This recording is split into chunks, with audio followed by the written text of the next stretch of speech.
इसी प्रकार अन्य प्रसंगों को श्रवण करने के लिए महाराज श्री के एकमात्र अधिकृत ऑफिशियल यूट्यूब चैनल को सब्सक्राइब करके बेल आइकन को अवश्य दबा दें।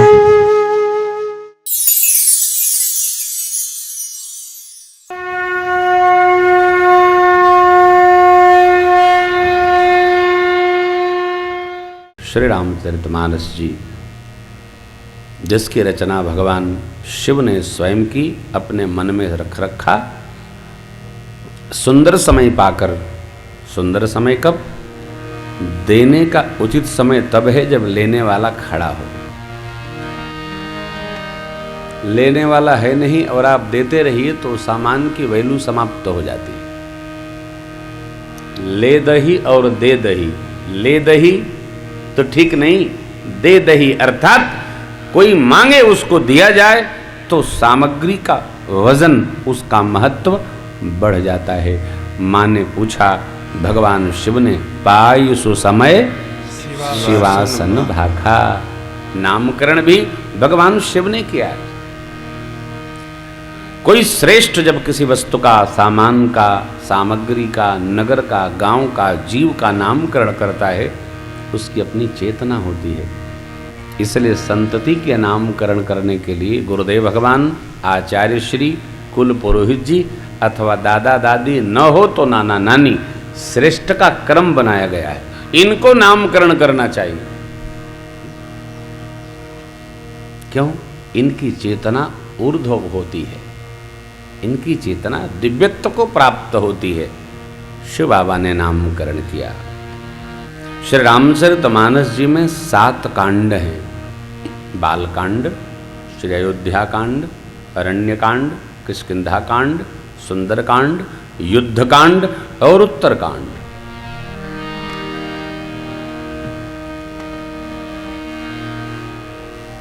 एहिमह रुचिर सप्त सोपाना, रघुपति भगत केर पंथाना। पड़ाव है, 7 सीढ़ियां हैं।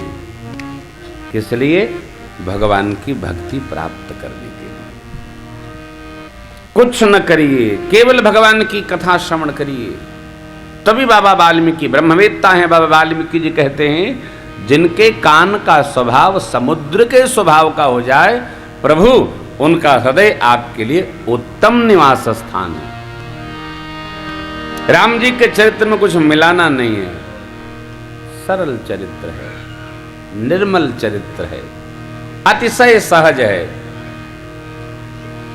राम जी के चरित्र में कुछ भी क्लिष्टता नहीं है, दोष रहित चरित्र है।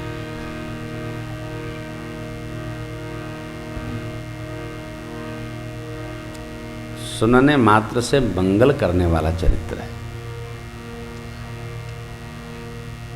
लोग इस दुष्काल में, कलिकाल में, दुर्दिन में क्या क्या परिभाषित करते हैं इस समय को। तो मैं आपको निवेदन करूं, मैं वर्तमान को बहुत अच्छा मानता हूं। क्यों मानता हूं? क्योंकि मुझे कलयुग मिलता नहीं है।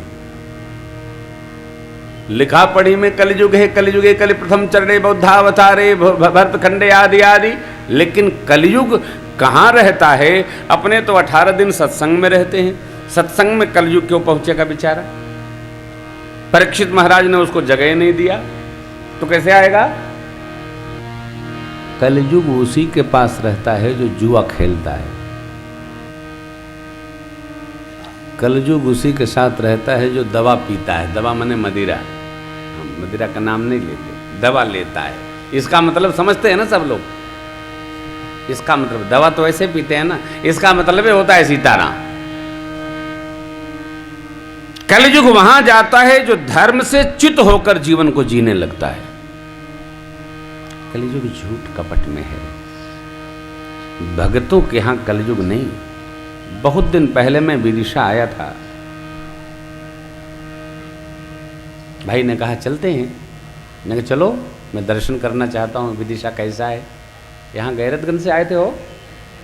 गैरतगंज से आए। एक यहाँ पंडित जी है, वो 104 वर्ष के हैं कि तो, है ना बाबूजी, बड़े अच्छे। तो मैंने देखा विदिशा नगर तो छोटा है, लेकिन भागवत नगर है, बहुत अच्छा। अभी मैं गुना में था, कल मेरे मित्र डॉक्टर राघवाचार्य जी की श्रीमद् भागवत कथा हो रही है, पूज्य राम स्वरूप जी की रासलीला वहाँ चल रही थी। मैं प्रणाम करने गया था तो वो पूज्य भार्गव जी बता रहे थे कि महाराज श्री विदिशा अयोध्या जी जैसा है, लोग बड़े भागवत हैं, वहाँ संस्कृत विद्यालय चलते हैं और बड़े याज्ञिक लोग हैं, मैं भी दर्शन करूँगा। क्यों? देखो भैया, सब जगह कथा सुनाने का अलग अलग प्रभाव है। इसमें लिखा है यह न कहिए सटही हट सीलही, जो मन लाइन सुन हरि लीलहि, द्रुज दो ही न सुनाई कबहू, सुरपति सरिस हो नृप जबहू। ब्राह्मण के द्वेषी को कदापि नहीं सुनाना चाहिए, चाहे वो इंद्र के समान राजा हो गया हो। फिर किसको सुनाना चाहिए? राम कथा के तेई अधिकारी, ए जी राम कथा के तेई अधिकारी, जिनके सत संगति अति प्यारी। आपको सत्संग से प्रेम है, अस्तु, आप राम कथा सुनने के अधिकारी हैं। आप अधिकारी हैं, इसलिए हम लोग बड़े अधिकार से आपको कथा सुनाने आ गए।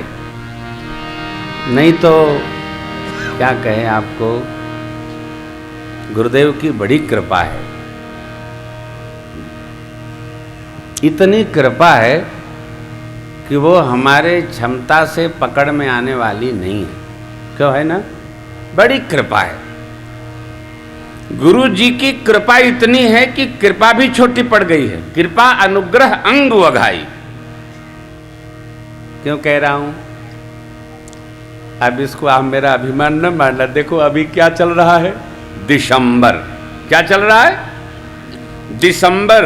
और गुरु जी की कृपा से मैं अगले साल दिसंबर 30 तारीख तक डेट सारी सीताराम हो गई, कोई डेट नहीं है। तो हम आपको कथा सुनाने आए, ये मेरा सौभाग्य है। नहीं तो इसी में कोई आयोजक दबाव बना लेता तो ये कथा कहीं और चली जाती।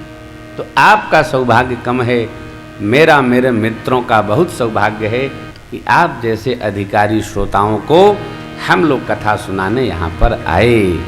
हम हमारा भाग्य मनाएं, आप अपना भाग्य मनाओ। सत्संग कलयुग में बड़ा दुर्लभ है। कलयुग कहीं दिखता नहीं है। जो भजन करता है उसको सर्वकाल कृतयुग विराजमान रहता है। जीवन में सत्संग का अवसर बार बार मिलना नहीं। प्रभात बेला में मैं सोच रहा था, ये जो बैठे ना, पति पत्नी आगे पीछे बैठे, ये पति पत्नी में से कोई एक भी कुछ भी अपराध करेगा तो भोग दोनों को भोगना पड़ेगा। ये चौपाइयाँ कह रही।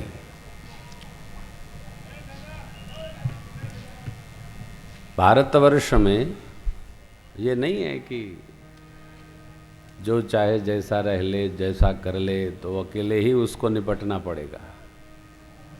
मिला जुला खेल है सारा, चाहे पक्ष करे अथवा विपक्ष करे, सजा देश को ही भोगना है। अर्थात मिला जुला असर पड़ेगा, हमको भी, आपको भी, सबको। वक्ता करे कि श्रोता करे या आयोजक करे, लेकिन प्रभाव सब पर पड़ता है।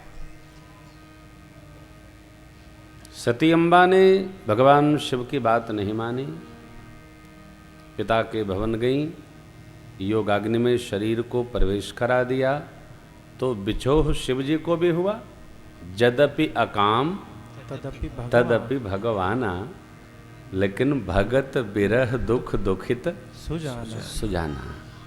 माता ने तप किया, संबत सहस मूल फल खाए, साक खाई सत वर्ष गमाए। पुण्य परिहरे सुखाने परना। 3000 वर्ष माँ को बिल्वपत्र खाना पड़ा, अर्थात माँ तप कर रही हैं। इधर जब ते सती जाई तनु त्यागा, तब ते शिव मन भयव विरागा। शिव जी भी छोड़ दिए कैलाश, विचरण करने लगे, अर्थात दोनों को प्रभाव हुआ। ऐसा नहीं कि और करे अपराध को और भाव फल को। हमारे आपके जीवन में साथ जो रहते हैं, एक की गलती का परिणाम सबको भोगना पड़ेगा। क्यों? क्योंकि दो हैं तो दोनों को सावधान रहना चाहिए। कई बार आपने देखा होगा पति पत्नी झगड़ा करते हैं, हमको तो बहुत अच्छा लगता है। क्यों? थोड़ी देर हंसने को मिलता है, थोड़ी देर रोने को मिलता है, देखने को मिलता है, लेकिन परिणाम दोनों को भोगना पड़ता है। झगड़ा होता ही उनसे है जो पास रहते हैं। दूर वालों से झगड़ा क्यों होगा? कोई बाहर का आदमी आके कुछ कह जाएगा, हम क्यों भिड़ेंगे भाई, हम क्यों लड़ेंगे? हम जिसके प्रति कर्तव्य करते हैं अथवा जिससे अपना अधिकार चाहते हैं, उसी से झगड़ा करते हैं। जिससे हमारा कोई लेना देना नहीं, उससे हम क्यों उलझन पैदा करेंगे? भगवान शिव ने रोका होता, टोका होता तो ये स्थिति ना आती। बाबा ने रोका ही नहीं, लेकिन दोहा कहता है बाबा ने बहुत यत्न किया। कई बार हमारे यत्न करने के बाद भी परिणाम हमारे अनुकूल न आवे, तब भी बाद वाले परिणाम को हमको भोगना है। तो प्रकृति के साथ कोई जद्दोजहद नहीं, जिद नहीं, लाचारी नहीं, प्रकृति व्यवहार को लेती है। मेरी मां ने कठोर साधन किया, भगवान शिव जी ने भी कठोर तप किया। ऐसा क्यों हुआ? भगवान शिव यदि पहले ही क्षमा कर देते तो ये स्थिति ना आती। शिव जी ने क्षमा नहीं किया। कितने साल? 87,000 बरस।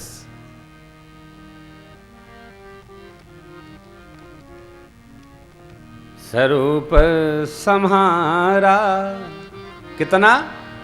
87,000। शंकर सहज स्वरूप सम्हारा, तब लागी समाधि अखंड अपारा।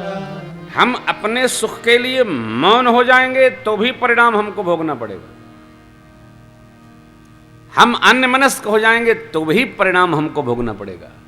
अर्थात समझदार जीव को अन्यमनस्क नहीं होना, ये प्रसंग कहता है। मां ने कठोर साधन किया। आकाशवाणी कह रही है, अस तप काहु न कीन्ह भवानी, भय अनेक हे भगवती, आज तक ऐसी कोई तपस्या किया नहीं। अनेक धीर मुनि, मनस्वी, तपस्वी, यशस्वी, विवेकी लोग भय, लेकिन ऐसा कठोर तप किसी ने नहीं किया। किसने कराया? बाबा जी ने करवा दिया। अरे भाई, दो आदमी साथ रहते हैं, एक आदमी साल भर के लिए मौन हो गया तो दूसरा तो वैसे ही मर जाएगा। घर में पत्नी बोले और पति चुप रहे तो थोड़े दिन बोलेगी बोलेगी बोलेगी, नहीं मन करेगा तो उठाएगी पटास, कपार पर दही मारेगी कि न बोलते हो तो ये पकड़ो और मैं तो जा रही हूं। कहाँ? फिर वो पत्नी आग लगा लेती है, कुआं में गिर पड़ती है, कुछ खा लेती है, लेकिन जेल कौन जाता है? देवता। उसने जो कुछ भी किया परिणाम हमको भी भुगतना पड़ेगा। इसलिए सावधान, हम अपनी भजन की मस्ती को बरकरार रखें, सामने वाले की भी बस्ती में थोड़ा ध्यान रखें।